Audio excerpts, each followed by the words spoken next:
विष्णुपादाय कृष्णप्रेष्ठाय भूतले श्रीमते भक्तिवेदान्त स्वामीति नामिने। नमस्ते सरस्वती देवे गौरवाणी प्रचारिणे निर्विशेष शून्यवादी पाश्चात्य देशतारिणे। जय श्री कृष्ण चैतन्य प्रभु नित्यानंद श्री अद्वैत गदाधर श्रीवासादि श्री गौर भक्तवृंद। बधा प्रेम थी साथे बोलो हरे कृष्णा कृष्णा कृष्णा हरे हरे हरे राम राम राम हरे हरे। धन्यवाद।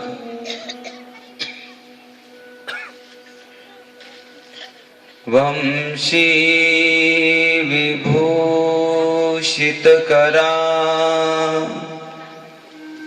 नवनीरदाभा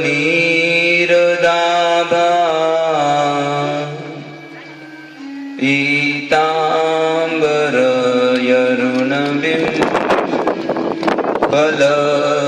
फलधरुष्ठा पूर्णेन्दु सुंदर मुखा अरविंद नेत्रा कृष्णात् परं किमपि तत्व अहं न जाने। जयताम सुरतोर्पङ्गोर् मम मन्दमतेर्गति मत सर्वस्वपदाम्भोजो श्रीराधा मदन मोहन।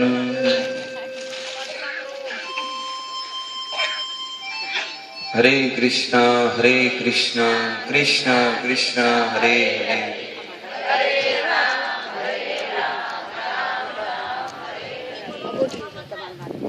तो भागवत कथाना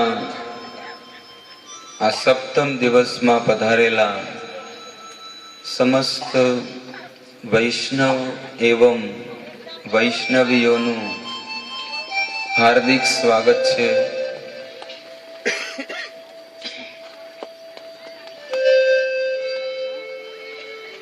सात दिवस सुधी आपणे भगवाननी हरिकथानु श्रवण कर्યું। 6 દિવસ થયા, આજે છેલ્લો દિવસ છે, પણ ગળું કામ નથી કરતું।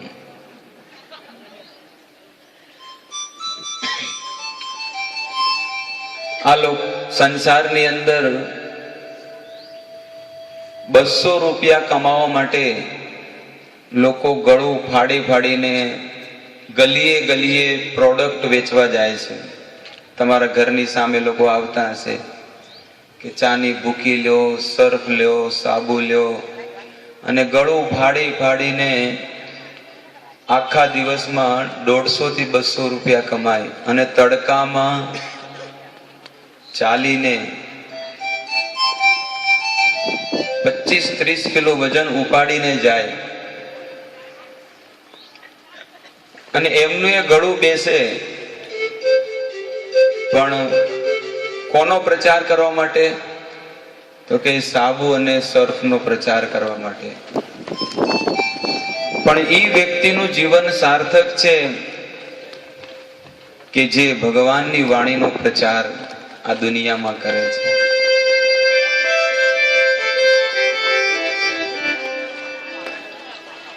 ઠંડી પડતી હોય અને તમારે 4-વ્હીલર ગાડી હોય, 2-વ્હીલર ગાડી હોય, તો ઠંડીમાં એન્જિન ઠંડુ પડી જાય અને ગમે જેટલા સેલ્ફ સ્ટાર્ટ તમે કરો, અવાજ આવે પણ બંધ ચાલુ થાય તે ધક્કા મારવા પડે ગાડીને. અવાજ કેવો આવે? ચાલુ ન થાય. પછી ઘરમાં બધા ફેમિલી, આપણે માઉન્ટ આબુ જવું છે અને ઘરમાં બધા ફેમિલીઓ નવા નવા કપડા પહેરીને ધક્કા મારે ગાડીને. પણ જ્યારે એ ગાડી ચાલુ થાય અને એન્જિન ગરમ થાય એટલે ઝણઝણાટ હાઈવે પર 100ની સ્પીડે દોડે. એવી રીતે અત્યારે ગળું ખરાબ છે, પણ જેમ જેમ ભગવાનની લીલા કથામાં આગળ વધશું તેમ તેમ આ ગળું પણ ધીરે ધીરે સારું થઈ જશે. આ એન્જિન જે ચાલી રહ્યું છે સારું થઈ જશે. સુખદેવ ગોસ્વામી પરીક્ષિત મહારાજને નવમ સ્કંદની કથા સંભળાવી રહ્યા છે.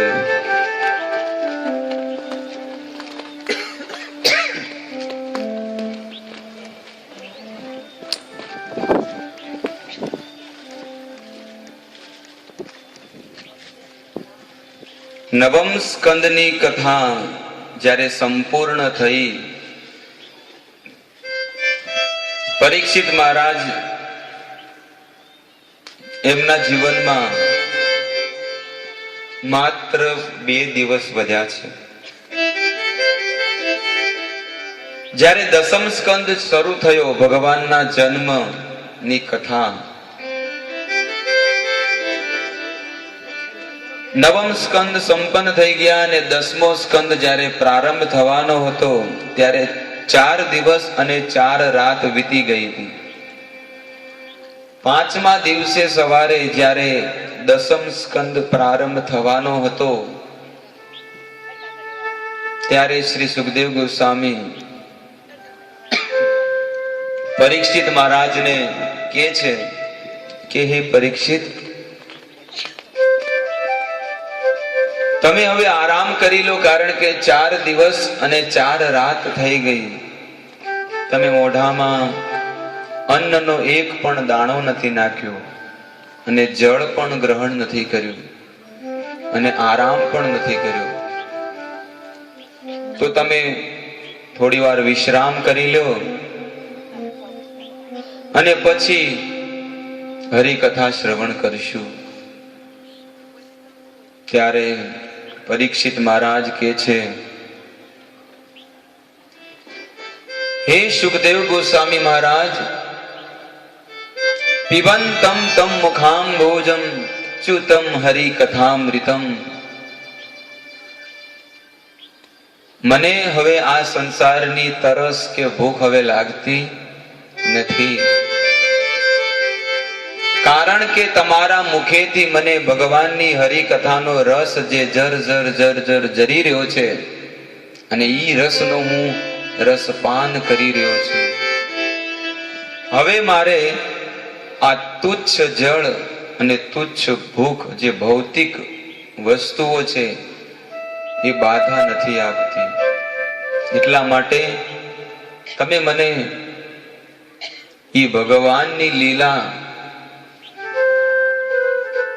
જે મથુરામાં ભગવાન પ્રગટ થયા હતા, એ ભગવાનની લીલા કયો. યદોશ્ચ ધર્મશીલસ્ય નિતરામ મુનિ સત્તમ. શ્રી સુખદેવ ગોસ્વામીને કહે છે, મુનિ સત્તમ, તમે મુનિઓમાં શ્રેષ્ઠ છો, કારણ કે તમે સાક્ષાત ભગવાનના દર્શન કરાવવાનું છે. તમારા મુખેથી એક એક શબ્દ જે હરિકથાનો નીકળી રહ્યો છે એ શબ્દથી મને હરિનું સ્મરણ થઈ રહ્યું છે. યદોશ્ચ ધર્મશીલસ્ય. તમે યદુકુળમાં જન્મેલા વાસુદેવ નંદ નંદન ભગવાન શ્રી કૃષ્ણએ વ્રજમાં, મથુરામાં અને દ્વારિકામાં જે જે લીલાઓ કરી છે એ સંપૂર્ણ લીલાઓ તમે મને કયો, અને મારાથી જે ભૂલાઈ જતું હોય તે પણ તમે લીલાઓ કયો. પરીક્ષિત મહારાજ કેટલા જિજ્ઞાસુ છે કે મારી તો આટલી જિજ્ઞાસા છે, પણ તમને પણ ભગવાન વિશે જે પણ જ્ઞાન હોય બધું મને કયો, મારે બધું શ્રવણ કરવાની ઈચ્છા છે. ભગવાનની હરિકથામાં એટલો રસ છે, આનંદ છે. પરીક્ષિત મહારાજ સુખદેવ ગોસ્વામીને કહે છે કે આ હરિકથા બધાને પ્રિય લાગે છે. એવો કોઈ જીવાત્મા નહીં હોય કે જેને આ ભગવાનની લીલા કથા ન ગમે. બધા જીવોને ગમે. નિવૃત્ત તર્ષેન ઉપગીયમાના ભવ ઔષધા છોત્ર મનોભિરામા. જે નિવૃત્ત થઈ ગયા છે, નિવૃત્ત તર્ષેન ઉપગીયમાના. આ સંસારમાં 3 પ્રકારના વ્યક્તિઓ રહે છે. સૌથી પહેલા પ્રકારનો વ્યક્તિ જેને કહેવાય મુક્ત, જે આ ભૌતિક શરીરમાં તો છે પણ આ સંસારથી પરે, જેને સંસારની કોઈ ચિંતા કે દુઃખ બાધિત ન કરતું હોય. આ સંસારમાં એવા લોકો પણ રહે છે કે આ ભૌતિક દેહમાં હોવા છતાં પણ મુક્ત, આત્મકામ, મુક્ત કામ હોય છે. એને સંસારની કોઈ પણ વસ્તુ પ્રત્યે આસક્તિ હોતી નથી. એવા મુક્ત લોકો આ સંસારમાં રહે છે. હે સુખદેવ ગોસ્વામી, આવા લોકોને ભગવાનની કથા બહુ પ્રિય હોય છે. બીજા નંબરનો વ્યક્તિ કયો છે કે છે મુમુક્ષુ. મુમુક્ષુ કે જે લોકો મુક્તિ પ્રાપ્ત કરવાની ઈચ્છા વાળા છે, જે લોકો મુક્ત થઈ ગયા છે એને પણ આ કથા બહુ પ્રિય લાગે છે. અને જે લોકો મુક્તિ પ્રાપ્ત કરવાની ઈચ્છા વાળા છે ને એને તો વધુ પ્રિય લાગે છે. મુક્ત, મુમુક્ષુ અને ત્રીજું કે છે વિષયી. જેનું મન આ સંસારની બધી આસક્તિઓમાં, બધા વિષયોમાં રમતું હોય એવા લોકોને પણ જો હરિકથામાં આવીને બેસશે ને તો એને ઉઠવાનું મન નહીં થાય કે બસ તમે હરિકથા કહેતા રહ્યો, કહેતા રહ્યો, કહેતા રહ્યો. આ હરિકથા, એનો રસ એટલો સુંદર છે.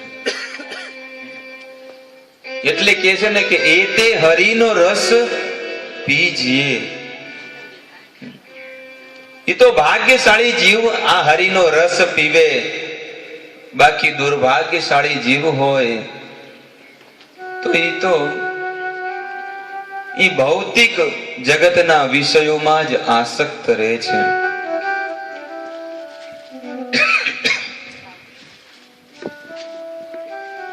અને ભગવાનની હરિકથામાં જો કોઈ આપણને વસ્તુ બાધિત કરતી હોય ને તો એનો ત્યાગ કરી નાખવો જોઈએ. આપણે કેવા છીએ તો કે છે વિષય લોકો છીએ. અને વિષય લોકો એને ભગવાનની હરિકથામાં રસ હોતો નથી ને જગાડવો પડે છે.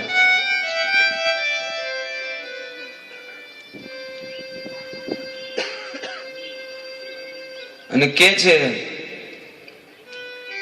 જરુ જાવું જીવન જાનકી નાથ જીએ જગ में तुमरो बिन भय. અને ભગવાનની હરિકથા કે ભગવાનના નામ કે ભગવાનના દર્શનમાં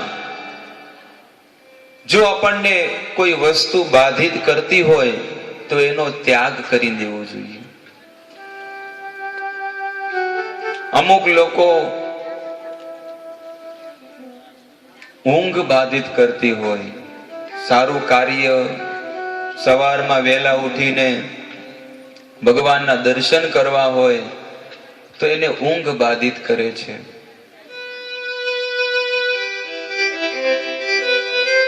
ભગવાન રામ જ્યારે અયોધ્યા છોડીને વનમાં ગયા અને ભરત મહારાજ એમના મામાના ઘરેથી પાછા આવ્યા અયોધ્યામાં, ત્યારે ભરત રાજાને ખબર પડી, ભરતને ખબર પડી કે રામને વનવાસ આપી દીધો છે અને મને રાજપાઠ. ત્યારે ઈ ભરત રાજા કૈકેયીની પાસે જાય છે અને કહે છે, માતા નથી કહેતા, પણ માતા શું કહે છે? ભરતને દીકરાને કહે છે, દીકરા ભરત, ઘણું અનર્થ થવાનું હતું પણ તું ચિંતા નહીં કર, મેં બધું સારું કરી નાખ્યું છે. રામને જે તારા જીવનનો કાંટો હતો એને મેં વનમાં મોકલી દીધો અને તને રાજપાટ અયોધ્યાનો રાજા બનાવી દીધો. ભરતના હૃદયમાં એટલો આઘાત અને એટલું દુઃખ પહોંચે અને ભરત કે, શું બગડ્યું તું માતા? આ અયોધ્યામાં શું બગડ્યું તું?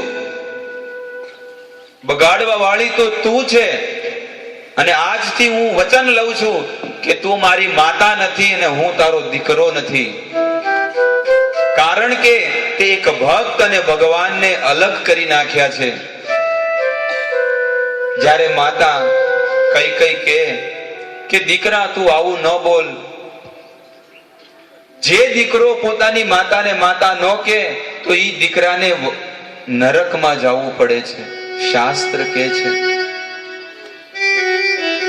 ત્યારે ભરત કહે છે, એક વાર નહીં કરોડો વાર જો મારે નરકમાં જવું પડે ને તો હું જઈશ, પણ મારા જીવનમાં તું મારી માતા નથી ને હું તારો દીકરો નથી.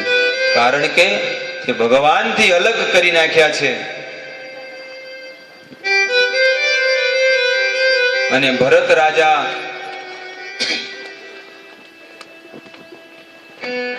ઈ રામને મળવા માટે જંગલમાં જાય.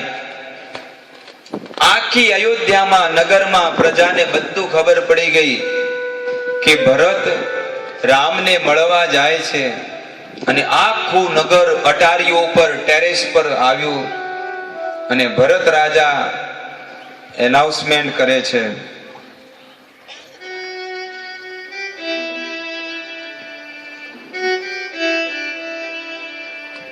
ભરત એનાઉન્સમેન્ટ કરે છે કે હું આ રાજપાટ છોડીને ઈ રામના દર્શન કરવા માટે ઈ રામના ચરણોમાં જાઉં છું. તમારે જો આવવું હોય તો તમે પણ સાથે આવો. તમારે જો ભગવાનના દર્શન કરવા હોય ને તો તમે આ બધું છોડીને આવો. તો અમુક લોકોએ કીધું, અમારા છોકરાઓની પરીક્ષા ચાલે છે, બોર્ડની એક્ઝામ ચાલે છે, કેવી રીતે આવીએ? અમુક લોકો કે અમારે મેન્ટેનન્સ, બધું મેન્ટેનન્સ ભરવાનું છે. ઠીક છે, તો બધા આગળ આવી જશે. બેસી જાઓ. મેનાબેન બેસી જાઓ, હમણાં બેસી જાઓ બધા.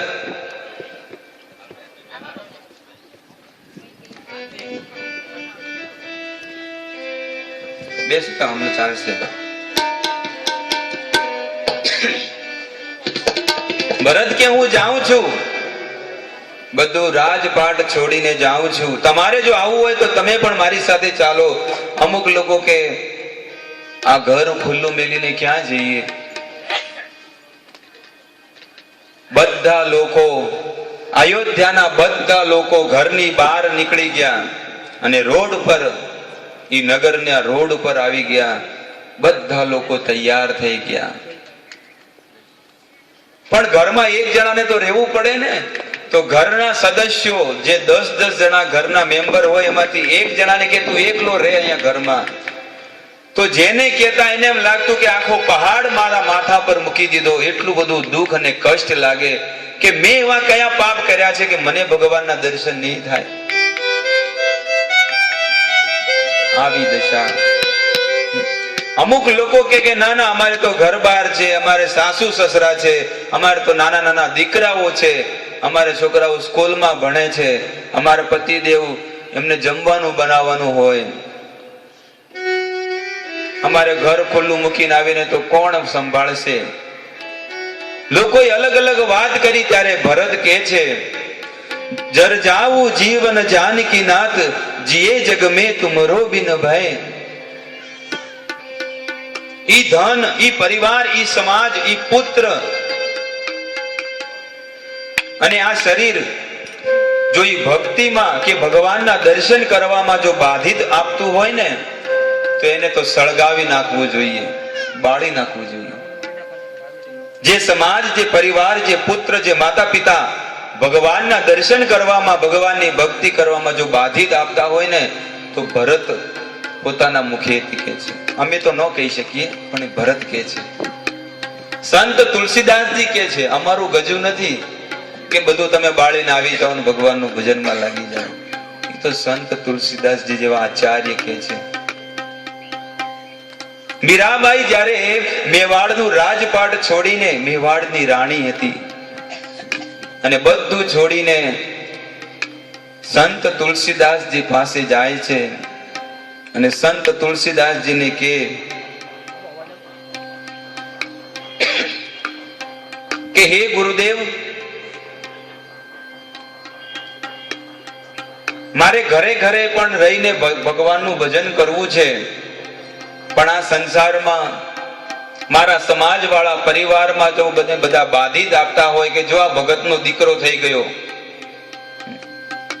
પેલા તો કાળા કામ કરતો હતો ને હવે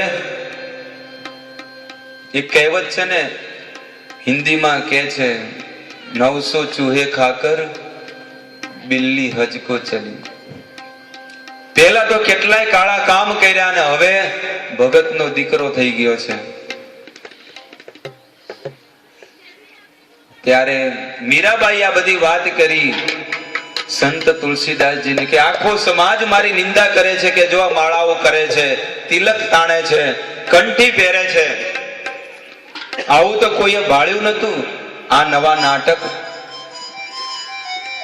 જ્યારે આવી વાત મીરાબાઈએ સંત તુલસીદાસજીને કીધી ત્યારે સંત તુલસીદાસજીએ જવાબ આપ્યો.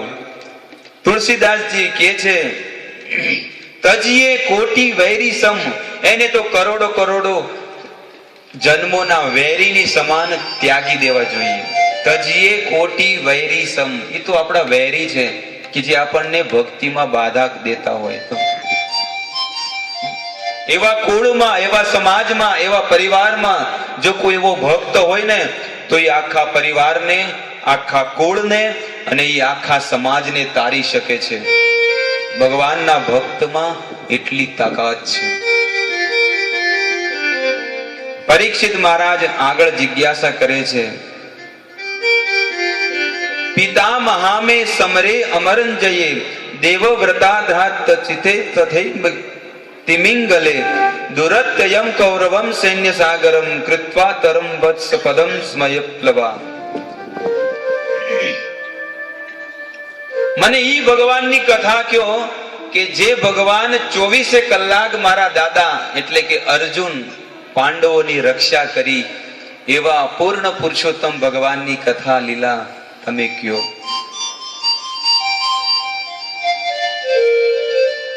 ભીષ્મ પિતામાં મોટામાં મોટા ધનુર્ધર હતા. 18 દિવસના યુદ્ધમાં દરરોજના 10,000 મહારથીને મારતા. મહારથીનો અર્થ છે કે જે રથ ઉપર મોટા મોટા રાજાઓ હોય એવા 10,000 રાજાઓને મારતા ભીષ્મ પિતામહ, દિલ્હીના અતિરથી મહારથી એવા ભીષ્મ પિતામહ હતા.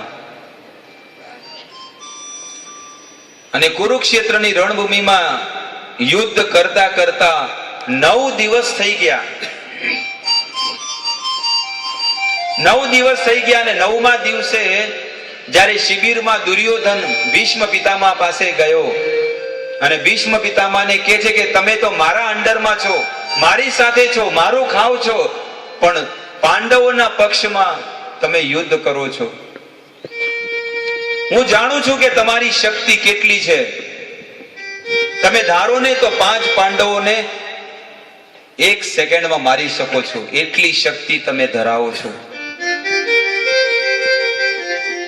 દુર્યોધને ભીષ્મ પિતામહને એવા ઉકસાવ્યા.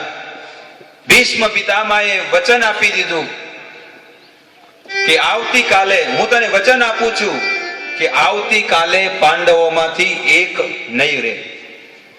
જા દુર્યોધન. અને સવારમાં વહેલા તારી પત્નીને મારા આશીર્વાદ લેવા માટે વહેલા બોલાવજે. કેટલા વાગે? તો કે 4 વાગે બ્રહ્મ મુહૂર્તમાં. 10 વાગે 12 વાગે નતું કીધું. આશીર્વાદે સવારમાં બ્રહ્મ મુહૂર્તમાં લેવા જોઈએ. 10 વાગે ઉઠે ને પછી મા બાપને તો કોણ પ્રણામ કરે છે? મોટા લોકોને કોણ કરે? ભગવાનને પ્રણામ કરવા હોય ને તોય કોઈને સમય નથી કે લાવો ભગવાનને. અગરબત્તી કરે તો મારે આમ કરી મૂકી દે, બસ મોડું થઈ ગયું. ફોન આવે તરત જ, ક્યાં આગળ છો? કે બસ પહોંચ્યો રસ્તામાં, હજી તો મંદિરમાં જ ઉભો છે.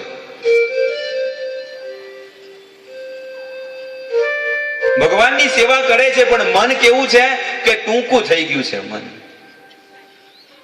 ભગવાન પ્રત્યે પ્રેમ નથી, માત્ર સ્વાર્થ છે.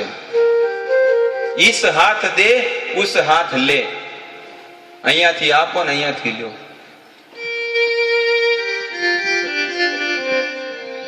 અને એવા લોકો ભગવાનની પોતાની માટે રહેવા માટે બહુ મોટો બેડરૂમ છે, સ્ટોર રૂમ છે, હોલ છે, સેપરેટ બધી વસ્તુઓ છે, પણ ભગવાનની માટે રસોડામાં એક ખૂણો ગોતી લે અને એ ખૂણામાં મંદિર જ્યારે ચોઈસ કરવામાં જાય ને ત્યારે નાનામાં નાનું મંદિર ગોતે.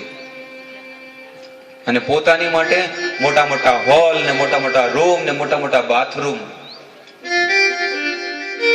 અને જ્યારે ભગવાનની વાત જ્યારે આવે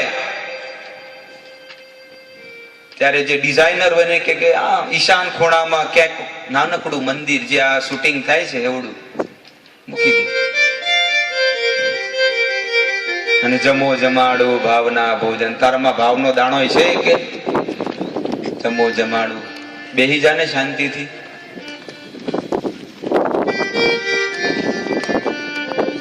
અને એ મંદિરમાં ભગવાનની સ્થાપના કરે, બધા ભક્તોને બોલાવે ને લાલાની સેવા માટે ભગવાનની સ્થાપના કરે. ભગવાનની સ્થાપના તો કરી દે, પણ આખો દિવસ સવારમાં જેવા ઉઠે એટલે કુકરની સીટીનો ધુવાડો સીધો લાલાને જાય. કુકરની સીટી વાગે ને એ બધી ગરમી ક્યાં જાય? એ લાલાને જાય. અને પોતે એસીમાં ઊંઘ્યો હોય અને કે અમે મોટા ભગત છીએ. એક બે ટંકોરી વગાડે, ઓમ જય જગદીશ હરે, અને સીધા પોતપોતાના કામ ધંધે. આખો દિવસ લાલા ભલે ને વાંસળી વગાડતા કે ગાયો ચરાવતા. આવી દશા છે. કોઈ બી જગ્યાએ, ઘરે હોય કે ઓફિસમાં હોય, ઓફિસમાં ક્યાંય જગ્યા ન મળે તો ઉપર જ રાખે. જ્યાં ઓફિસમાં જે શેઠીઓ હોય ને એ ઓફિસમાં ઉપર જ રાખે. અને સવારમાં આવે એટલે 1 અગરબત્તી કે 2 અગરબત્તી કરે, 2 ટંકોરી વગાડે. અને એટલા શ્રદ્ધાળુ હોય ને, જે લોકો ઓફિસમાં શેઠિયા હોય એટલા શ્રદ્ધાળુ, આખો દિવસ અગરબત્તી ચાલુ જ હોય. અગરબત્તીનો ધુમાડો એક તો મંદિરમાં ચાલુ હોય અને એક મોઢામાં ચાલુ હોય. એ અગરબત્તીનો ધુમાડો એ લાલાને જાય અને લાલા કે વાહ રે વાહ, શું સેવા ચાલે છે મારી. પોતાની માટે બધી સુવિધા, પણ ભગવાનને કાંઈ નહીં. અને કે અમે તો શુદ્ધ ભક્તિ કરીએ છીએ, અમારે તો પરંપરામાં લાલાની સેવા થાય, ભગવાનની સેવા થાય. ભાવથી ભગવાનનું ભજન કરવું જોઈએ. ભીષ્મ પિતામહ દુર્યોધનને કહે છે કે આવતીકાલે સવારે વહેલા 4 વાગે બ્રહ્મ મુહૂર્તમાં તારી પત્નીને મોકલજે, હું એને આશીર્વાદ આપીશ, અખંડ સૌભાગ્યવતી ભવ. હરે કૃષ્ણ કૃષ્ણ હરે હરે રામ હરે રામ રામ હરે.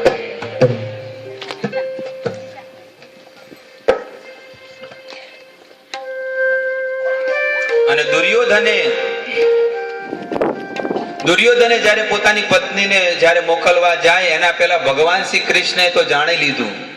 ભગવાન કૃષ્ણ તો અંતર્યામી છે ને, જાણી લીધું ભગવાને કે ભીષ્મ પિતામહ આવતીકાલે સવારે દુર્યોધનની પત્નીને આશીર્વાદ દેવાના છે. રાતે 10 વાગે દુર્યોધન પોતાના તંબુમાં ગયો અને ભગવાન કૃષ્ણ તંબુની બહાર આંટા મારે છે. ક્યારેક આમ જાય, ક્યારેક આમ જાય. કોક છોકરાઓને જ્યારે બોર્ડનું એક્ઝામનું પેપરનું રિઝલ્ટ આવે તો કેમ આંટા મારતા હોય? ક્યારે આવશે, ક્યારે આવશે, ક્યારે.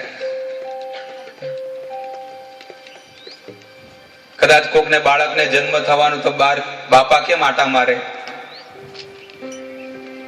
આઈસીયુ રૂમમાં બહાર, ક્યારે બાળકનો જન્મ થશે. એવી રીતે ભગવાન પણ આંટા મારે છે કે શું કરું, શું કરું.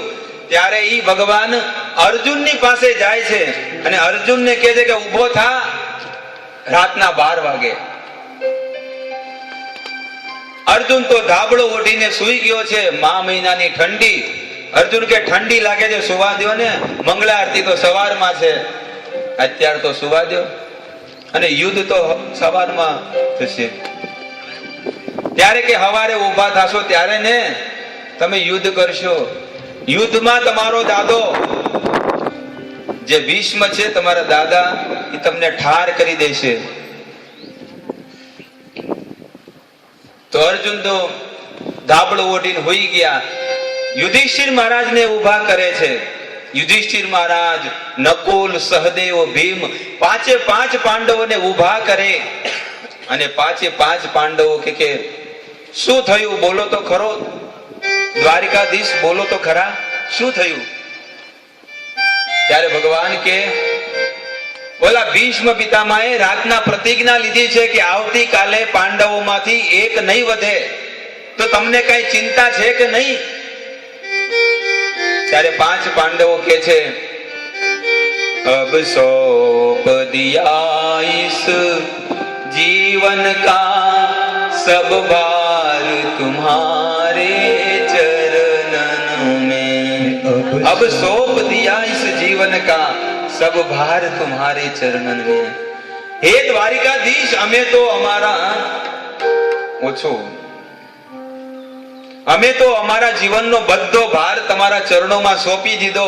હવે જીત થાય કે હાર થાય, જીવીએ કે મરીએ, બધું તમને સોંપી દીધું છે. અને કદાચ જો અમે મરી ગયા ને તો આવતીકાલે દિવ્ય ભાસ્કરમાં આવી જશે કે કૃષ્ણના ભગત હતા ને મરી ગયા, તમારું ભજન કોઈ નહીં કરે. જો તમારે તમારી લાજ રાખવી હોય ને, ભગવદ ગીતામાં કીધું છે ને, નમે ભક્ત્યા પ્રણશ્યતિ, મારા ભક્તનો નાશ નથી થતો. તો હે કૃષ્ણ, તમારે જો તમારી લાજ રાખવી હોય ને તો મારી રક્ષા કરો. અમે તો સુઈ ગયા. 5 પાંડવો ધાબળો ઉઠીને સુઈ ગયા અને ઓલા કૃષ્ણ તંબુની બહાર આટા મારે છે. ફટ ફટ ફટ ફટ. શું કરવું હવે? એ કૃષ્ણએ કીધું કે આ તો બધા મારા આશ્રિત છે, ચિંતા તો મારે હોય ને. કોલેજમાં પૈસા ભરવા હોય તો બાપાને ને માને ચિંતા હોય, દીકરાને ચિંતા ન હોય. એ તો બાઇકમાં આટા મારતો હોય એક્શનના બૂટ પહેરીને. પણ બાપાને ઈ પૈસા ભરતા ભરતા ભરતા બાલ જરી જાય બધા. કારણ કે ટેન્શન કોને હોય? ઈ પિતાને હોય. એવી રીતે 5 પાંડવોએ પોતાના જીવનની બધી જે ડોર છે, સુખ દુઃખ જે પણ બધું ભગવાનને સમર્પણ કરી દીધું છે. આપણા જેવા નહોતા, હું કરું બસ એ જ, મારા સિવાય કાંઈ ન થાય, આવું નહોતું. હવે કૃષ્ણ આટા મારે છે, રાતના 1 વાગી ગયો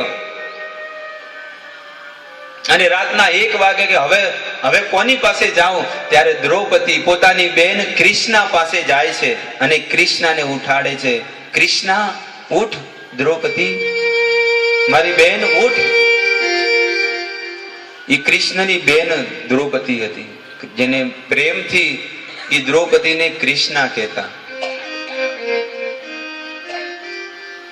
તો ભગવાન શ્રી દ્વારિકાધીશ ઈ કૃષ્ણાને ઉઠાડે છે અને કે છે ઉઠ. કે સવારમાં 1 વાગે તમે ઉઠાડો છો, એવું તે શું કામ પડ્યું? ત્યારે કીધું કે દ્રૌપદીનો હાથ પકડ્યો અને હાથ પકડીને ભગવાન શ્રી કૃષ્ણ કે ચલ મારી સાથે, અને ભીષ્મ પિતામહના તંબુમાં જા, શિબિરમાં જઈ અને એને માત્ર ખાલી પ્રણામ કરવાના છે, બીજું કાંઈ કરવાનું નથી. દ્રૌપદી કે તમે કેવા કામ કરો છો ખબર નથી પડતી, આ મોટો છલીઓ છે. તમે શું કરવા માંગો છો કે તમારા મનમાં શું ચાલી રહ્યું છે કોઈ જાણી ન શકે કે તમારી શું ઈચ્છા છે. ત્યારે દ્રૌપદીને ભીષ્મ પિતામહની શિબિરમાં મોકલે છે અને દ્રૌપદી રસ્તામાં જેમ ચાલે પણ સેન્ડલ પહેર્યા હતા દ્રૌપદીએ, તો સેન્ડલ નો અવાજ આવતો તો ભગવાને કીધું ઉભી રહે. પગમાં જે સેન્ડલ છે ને, સેન્ડલ વાળી, એ સેન્ડલ કાઢી નાખ, અવાજ આવે છે. ત્યારે સેન્ડલ કાઢી લીધા અને ભગવાને લઈ લીધા સેન્ડલ.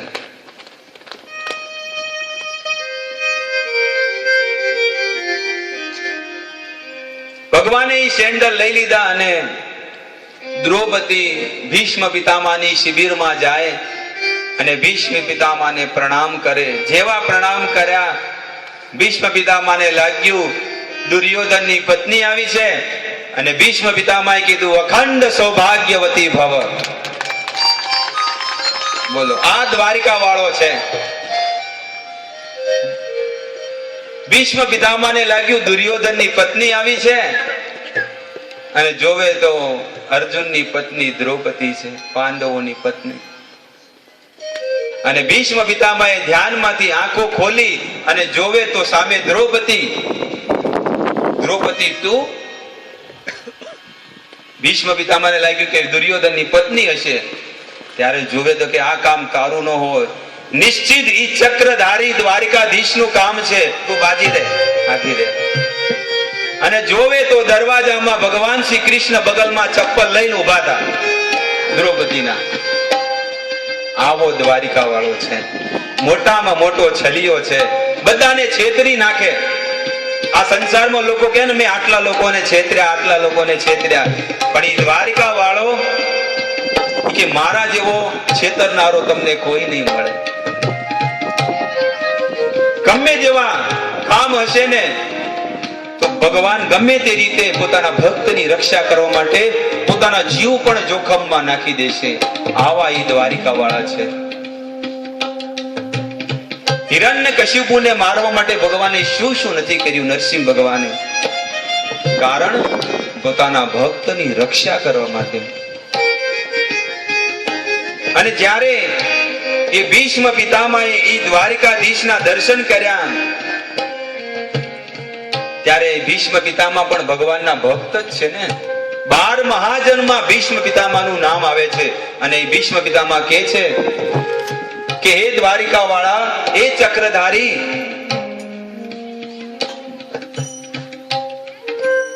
કૃષ્ણ કહે છે કે બોલો ભીષ્મ પિતામહ, ગઈકાલે તમે વચન આપ્યું હતું કે 5 પાંડવોમાંથી એક નહીં રહે, અને આજે તમે વરદાન આપ્યું છે, આશીર્વાદ આપ્યા છે કે અખંડ સૌભાગ્યવતી ભવ.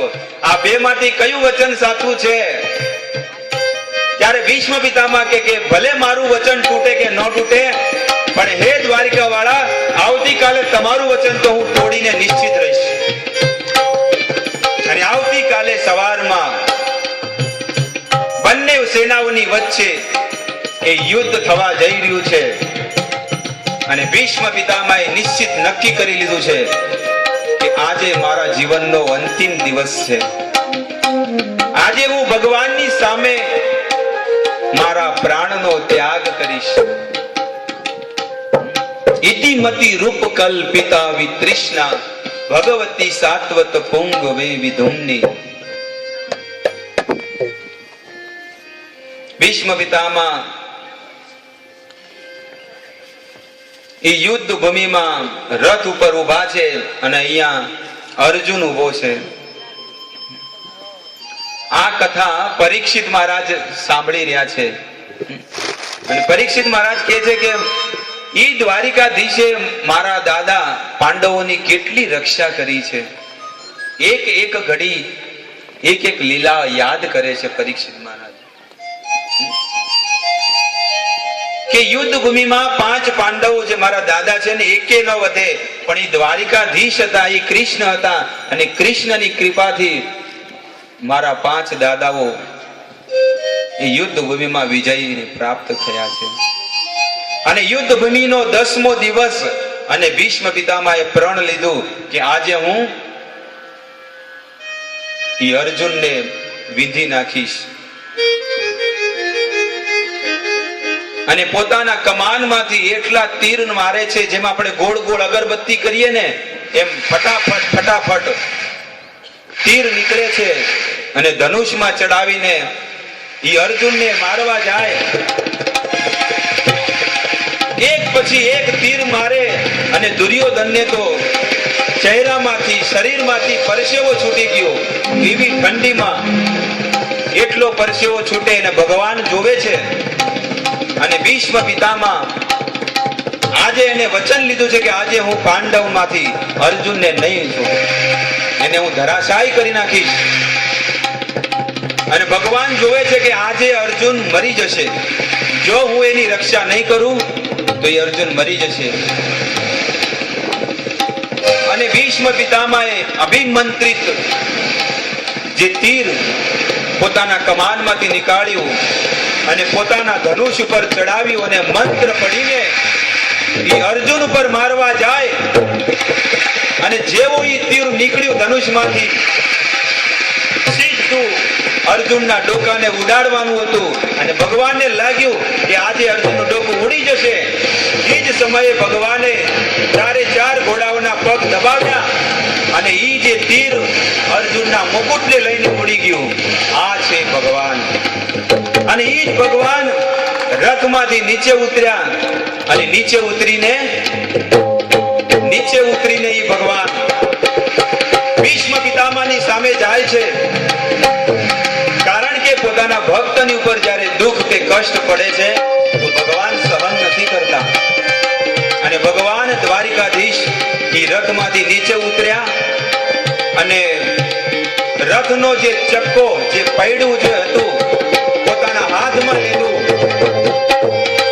અને ભગવાનનું મુકુટ અને પિતાંબર પડી ગયું છે એ રણભૂમિમાં. અને એ ભગવાન રથનું ચક્ર લઈને એ ભીષ્મ પિતામહને મારવા જાય છે. અને ભીષ્મ પિતામહને રથ વિહીન કરી નાખે.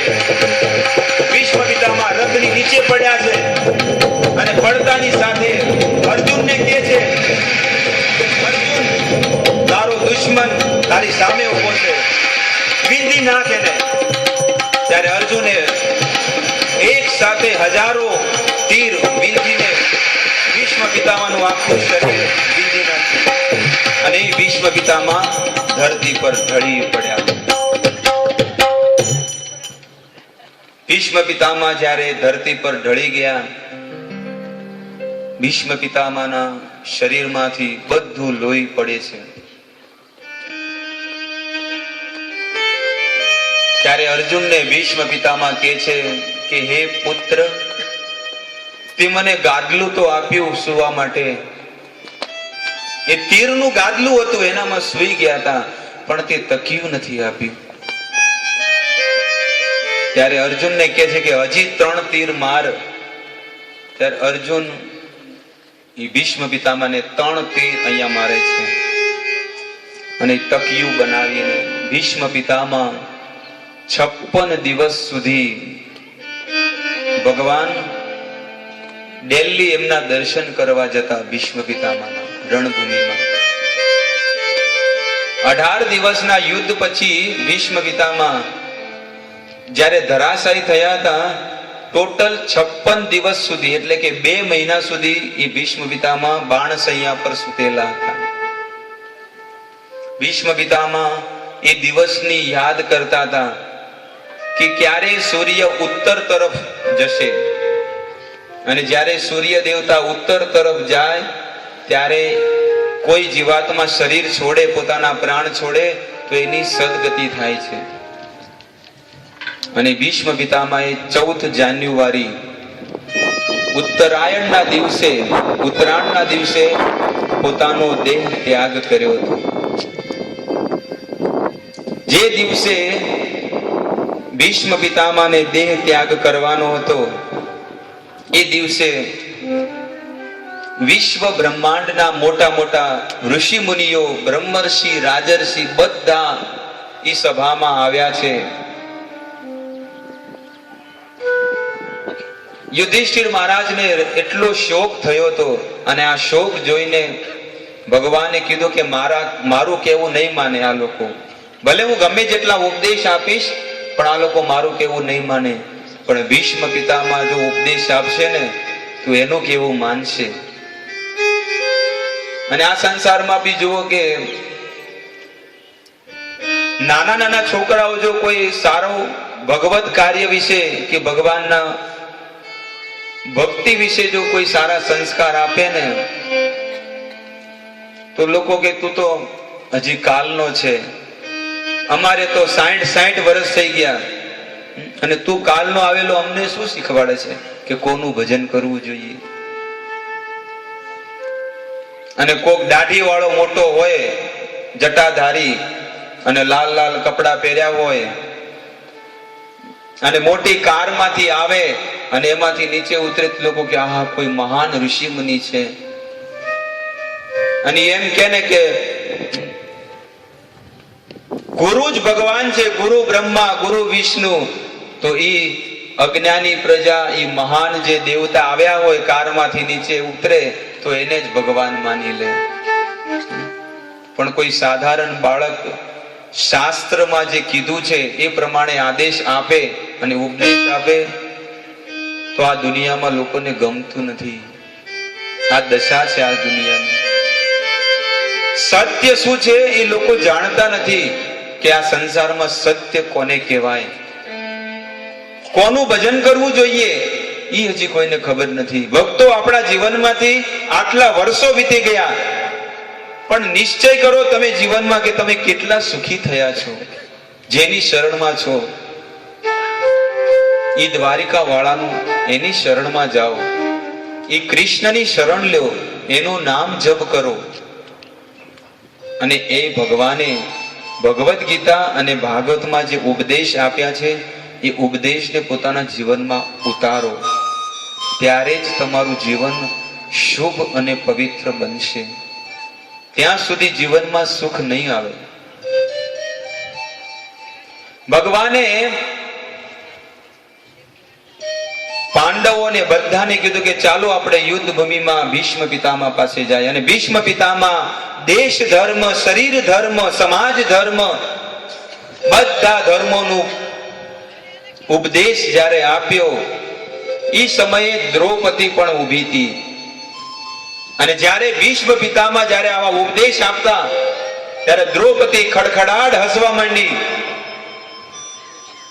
જ્યારે મોટી સભા ભરાઈ હોય અને કોક સ્ત્રી જ્યારે ખડખડાટ હસે તો લોકો વિચાર કરવા માટે કે આ સ્ત્રી કેમ પાગલ થઈ ગઈ છે કે આટલા મોટા મોટા મહાન સાધુ સંતોની વચ્ચે હસે છે. ત્યારે દ્રૌપદી કહે છે, હે ભીષ્મ પિતામહ, તમે અત્યારે શરીર ધર્મ, દેશ ધર્મ અને સમાજ ધર્મનો ઉપદેશ આપો છો. ઈ દિવસે ક્યાં ગયા હતા? જે દિવસે ભરી સભામાં 40,000 ખુરશીઓ લાગી હતી અને મારી લાજ લૂંટાઈ રહી હતી. હું તમારી પાસે આવી હતી, મારી આબરૂ બચાવો હે દાદા ભીષ્મ પિતામહ. એ દિવસે તમારો આ ધર્મ ક્યાં ગયો હતો? અત્યારે તમે શરીર ધર્મ, દેશ ધર્મનો ઉપદેશ આપો છો, ઈ સમયે તમારો ઉપદેશ ક્યાં ગયો હતો? બધા લોકોનું મોઢું નીચું થઈ ગયું અને ભગવાન શ્રી કૃષ્ણ એ પણ ચૂપચાપ ઊભા છે. પણ ભીષ્મ પિતામહ કહે છે, હે દ્રૌપદી, તારી વાત સત્ય છે કે હું એ દિવસે નહોતો બોલી શક્યો અને મારું મોઢું નીચું થઈ ગયું હતું. પણ વાસ્તવિકમાં એ સમયે મારા શરીરમાં જે લોહી હતું ને, એ દુર્યોધનના હાથના રોટલા જે ખાધા છે ને, એનું પાપ ભરેલું લોહી હતું. એ લોહી દુર્યોધનનું અનીતિનું હતું. કારણ કે દુર્યોધનની નીતિ કેવી હતી? અનીતિનું. અને મેં અનીતિનું ધન ખાધું હતું, એટલે મારું શરીર, મારા વિચાર પણ કેવા થયા? અનીતિ. અને તારા પતિદેવે અર્જુને જ્યારે મને તીરથી વિંધી નાખ્યો, એ બધું લોહી નીકળી ગયું અને જે ધર્મ વધ્યો હતો ને, એ ધર્મ આજે બોલી રહ્યો છે. ભક્તો, આપણા જીવનમાં આપણે જ્યારે ભગવાનને અર્પણ કર્યા વગર જ્યારે જમીએ છીએ ને, એ બધું અનીતિનું છે. કોકનું હરામનું આપણે લઈએ ને, કોકની મહેનતનું, એ બધું અનીતિનું છે.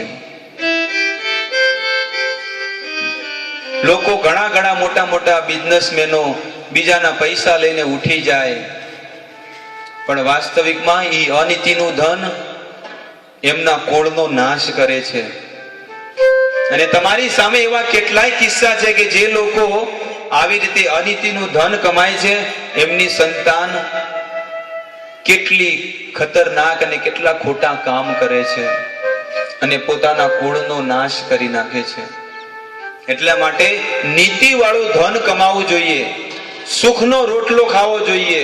એવો રોટલો ખાઓ કે જે તમને રાતના ઊંઘ આવે, સુખની મીઠી નીંદર આવે. બાકી કોકની આતરડી દુભાઈને અને ઈ ધન જ્યારે તમે કમાશો ને, તો ઈ જ્યારે જીવ દુખી થશે ને, તો તમારા કુળનો નાશ કરી નાખશે. પૈસા મહત્વના નથી, જીવન મહત્વનું છે. કદાચ તમે ઘી લગાયા વગર રોટલો ખાશો ને, તો એ સુખનો રોટલો છે. પણ ઈ ઘી જો કોકની બીજાની આતરડી બાળેલું હશે ને, તો તમારા કુળનો નાશ કરી નાખશે. એટલા માટે જીવનમાં ક્યારેય અનીતિનું ધન ન કમાવું જોઈએ. કોઈનો વધારાનો પૈસો ન લેવો જોઈએ. શાકભાજી વાળો હોય અને 15-20 બહેનો ભેગી થાય અને શાકભાજી વાળો હિસાબ કરવામાં તમે 250 નું શાક લીધું અને એને માત્ર 150 રૂપિયાનો હિસાબ કર્યો, અને તમને યાદ છે કે 100 રૂપિયા ભૂલી ગયો છે, તો તમે લઈને પાકીટમાં લઈને ઘરે જઈને ડિસ્કો કરવા માંડો. આજ તો 100 રૂપિયા બચી ગયા. આપણે રિક્ષામાં જઈએ, રિક્ષા વાળો કદાચ 10 રૂપિયા ભૂલી જાય ને, તો ઘરે આવીને ડિસ્કો દાંડિયા કરે, છોકરાને કે લે કેન્ડી ખા, પૈસા બચી ગયા. પણ એ પૈસા ચૂકતે કરવા માટે, એ 10 રૂપિયા ચૂકતે કરવા માટે મનુષ્ય દેહ ધારણ કરવો પડશે.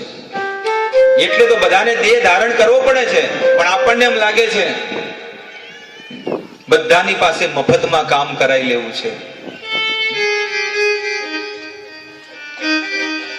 કોક બિચારો મહેનતના પૈસા લેતો હોય તો એને એની મહેનતનું મહેનતાણું દેવું જોઈએ.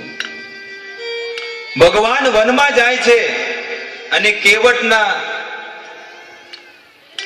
એક નાવમાં જ્યારે બેસે છે ને, તો ભગવાન પણ ઉત્તરાઈ આપે છે. અને ઉત્તરાઈમાં શું આપે છે? સીતા માતા પાછળથી એ કિંમતી વીંટી જે હાથમાં પહેરી છે કાઢીને આપે છે, પાછળથી આપે છે કે લો સ્વામી પતિદેવ આ કેવટને આપો. ભગવાન પોતાના જીવનમાં એ પતિ પત્ની સીતા અને રામ પોતાના જીવનમાં આચરણ કરીને દેખાડે છે કે જીવનમાં ક્યારેય કોઈની પાસે મફત કામ ન કરાવવું જોઈએ. તમે તો મારા ગામના છો, મારા સગાવાલા છો, આમ છે તેમ છે, પણ એ બિચારો મહેનત કરે છે. અને રામ એ કેવટને કિંમતી વીંટી આપે છે. ત્યારે કેવટ કે નાથ, હે સ્વામી, આજે મને શું નથી મળ્યું? આજે મને બધું પ્રાપ્ત થઈ ગયું છે. નાથ આજ મેં કાહું ન પાવા, મીટે દોષ દુઃખ દારિદ ગાવા.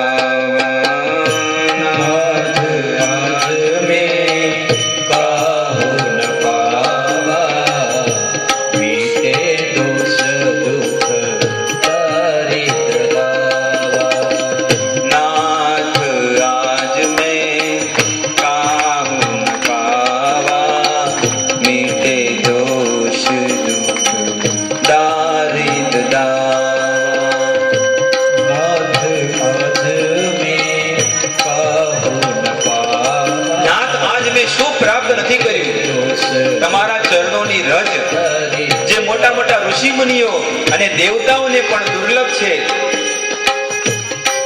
ઈ ચરણોની રજ આજે મને મળી છે. અને ઈ શા માટે અને કેવી રીતે મળી છે, શા કારણે ઈ રજ મળી છે? ત્યારે કેવટજી બીજી લાઈનમાં કહે છે, બહુત કાલ મેં आज दिन बनी भली भूरी, बहुत काल में मजूरी, आज विधि बनी भली भूरी. हे नाथ, મેં કરોડો જન્મોથી તમારી સેવા કરી છે, તમારી ભક્તિ કરી છે, ધર્મની સ્થાપના કરી છે, ધર્મનું પાલન કર્યું છે, ગાયોની સેવા કરી છે, સાધુઓની સેવા કરી છે, અને એનું ફળ શું છે? બહુત કાલ મેં કીની મજૂરી, મેં બહુ મહેનત કરી છે પ્રભુ તમને પ્રાપ્ત કરવા માટે, અને એનું ફળ શું છે? આજે તમારા ચરણોનો અભિષેક કરવા મને મળ્યો છે. હું કેટલો ભાગ્યશાળી છું. અને ઈ કેવટ ભગવાનના જ્યારે અભિષેક કરે છે ત્યારે સ્વર્ગમાં 33 કરોડ દેવતાઓ ફૂલની વર્ષા કરે છે કે અમે આ સ્વર્ગમાં રહ્યા કેટલા બધા જ્ઞાન અને પોઠા ભણીને માત્ર પૂરું જ્ઞાન પ્રાપ્ત કર્યું છે, પણ ભાગ્યશાળી તો આ કેવટ છે કે અભણ ગામનો, જેને કોઈ જ્ઞાન નથી, પણ એવા કેવટને પણ આજે પ્રભુના દર્શન થઈ ગયા, ચરણોના અભિષેક કરવા મળ્યો છે પ્રભુનો. અબ કछु નાથ ના ચાહિય મોરે, દીન દયાલ અનુગ્રહ તોરે. અબ કछु નાથ ના ચાહિય મોરે, એ કેવળ છે, મારે કાંઈ નથી જોઈતું, દીન દયાલ અનુગ્રહ તોરે. એક વસ્તુ જોવે છે, તમારો અનુગ્રહ જોવે છે, તમારી કૃપા જોવે છે, તમારા આશીર્વાદ જોવે છે, એનો તરસ્યો છું હું, બાકી બીજી તો કોઈ તરસ નથી મને.